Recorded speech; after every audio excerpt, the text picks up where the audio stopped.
Yung father ko, diagnosed ng multiple myeloma. Hindi po kami maka-discharge dahil kulang ng pambayad. So, nung sinabi sa amin ng admin na babayaran ni President, tumakbo po ako dito.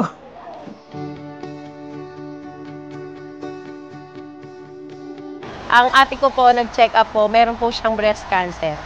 Una po yung mas panganay, cervical cancer. Pagkatapos po, wala pa po isang taon, yung ate ko naman po nandito ngayon na sinamahan ko, breast cancer naman po. Ngayong araw na ito, na-bless po ako. Marami pong salamat sa inyo. Sa presidente po na nagpapasalamat po ako.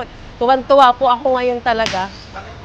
First time ko pong mabigyan po ako ng ganitong blessing.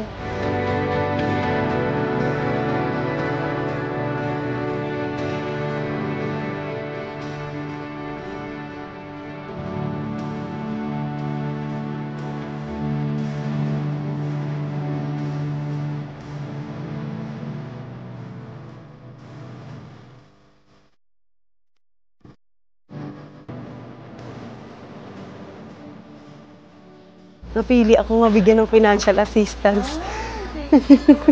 Ano po, sobrang masaya at papasalamat po. Naiyak sila.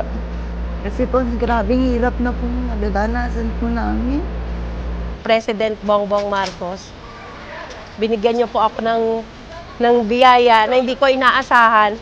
Maraming salamat po. Miracle siguro yung word na naiisip ko ngayon. At lahat ng katabi ko doon yung din na sinasabi nila. Dahil sila daw hindi rin makalabas dahil kulang yung pagbayad. Sobrang thank you kay President.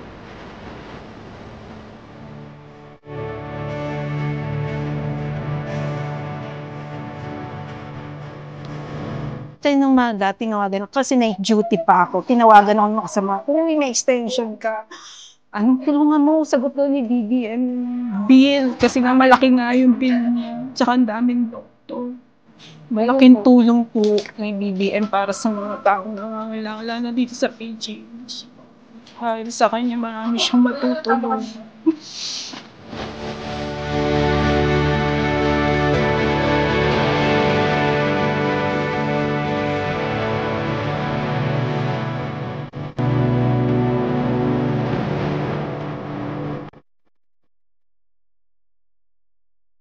Happy birthday po sa ating mahal na Pangulo. Maraming salamat po at may mga ganito po kayong programa. Sana po'y marami pa po kayong matulungan. Kung maayos pang lahat. Maraming salamat po at mag-iingat po kayo lahat.